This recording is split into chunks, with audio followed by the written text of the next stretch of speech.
Property ताल्लुक से है। जो मैटर 2016 और 17 से कलेक्टर ऑफिस में कलेक्टर साहब का चल रहा था, वो प्रॉपर्टी 1947 से लेकर 1986 तक शाह मोहम्मद खान के नाम पे दिखाई गई थी और उसको दो लोगों ने क्लेम किया था, दो एप्लीकेशन के ज़रिए।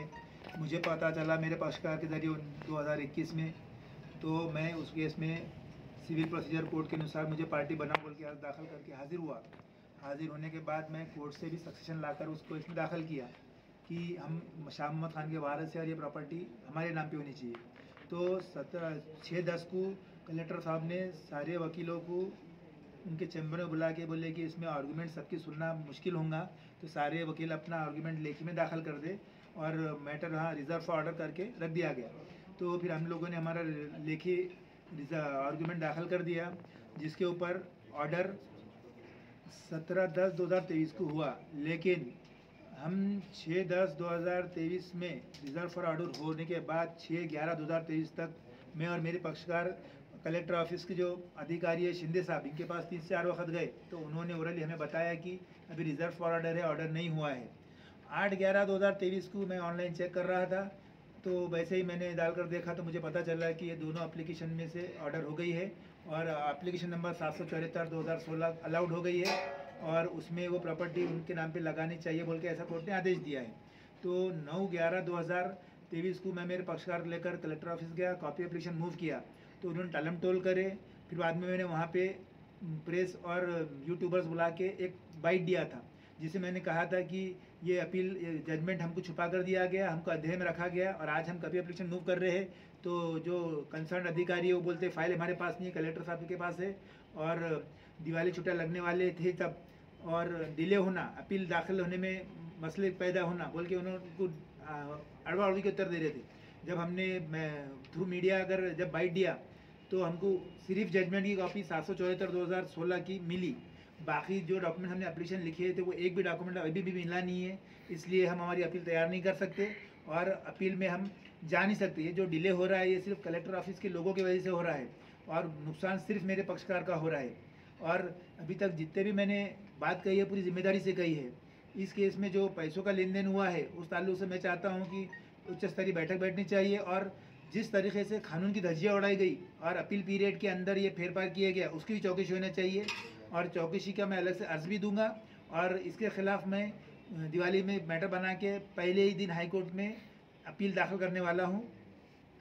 बस इतना ही मुझे आपने कहा कि आज की डेट में भी कोई रजिस्ट्री हुई है।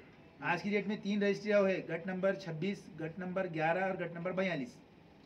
सर आज तो छुट्टी का दिन है, फिर रजिस्ट्री कैसे हुई? उसका डॉक्यूमेंट भी है, वो मैं आपको बाद में प्रोवाइड कर दूंगा। इसमें कुछ आपको धोखा है कि जान को? अब प्रॉपर्टी इतनी करोड़ों की है तो मुझे लगता है कि मेरी जान को नहीं, मेरे पक्षकार की जान को भी धोखा है, क्योंकि आज पैसों के 5-10 लाख के लिए लोग मर्डर कर देते हैं, ये तो करोड़ों का मामला है। इसका जिम्मेदार कौन रहेगा? सरकार रहेंगी। और जहाँ पे ये मैटर चल रहा था कलेक्टर ऑफिस में वो सारे संबंधित अधिकारी इसके जिम्मेदार रहेंगे अगर मेरी या मेरे पक्षकार की या मेरे सहकारी की अननेचुरल डेथ होती है तो।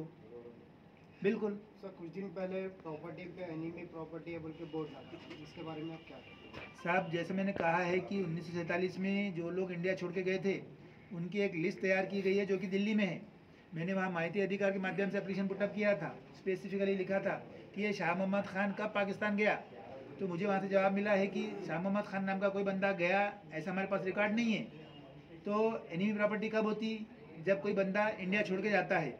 शाह मोहम्मद खान इंडिया छोड़कर गया नहीं तो उसकी प्रॉपर्टी एनिमी प्रॉपर्टी नहीं होती और ना थी ना है।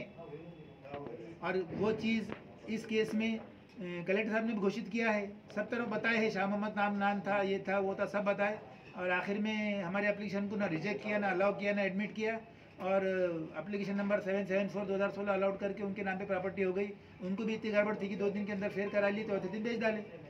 उसका प्रूफ मेरे पास मौजूद है। आपको क्या लगता है कि इसमें करोड़ों का भ्रष्टाचार हुआ है? बिल्कुल हुआ है, ऑन रिकॉर्ड 9 करोड़ तो दिख रहा है, लेकिन उससे 3 पट ज़्यादा होगा मेरे हिसाब से। इस स्कैम में कौन कौन शामिल है? सरकारी लोग भी है, गैर सरकारी लोग भी है, गुंडे लोग भी होंगे इसमें। सर आज कौन कौन मौजूद है यहाँ? जो पक्षकार है उनकी तरफ से मैं एडवोकेट केस चलाया मैं और मेरे सहकारी एडवोकेट ए सैयद और जो शाह मोहम्मद के वारिस जो हैदराबाद में रहते हैं उनके जो जीपी होल्डर है, ये एक है नाजिया खान मिराज खान और इधर है अनीता आशीष गायकवाड़, ये दोनों जीपी होल्डर है। इनके थ्रू वकील पत्र लेकर मैं केस में हाजिर हुआ हूँ। ये मेरे पास अधिकार है। सर आपका पूरा नाम? मेरा पूरा नाम एडवोकेट M.A. मदनी।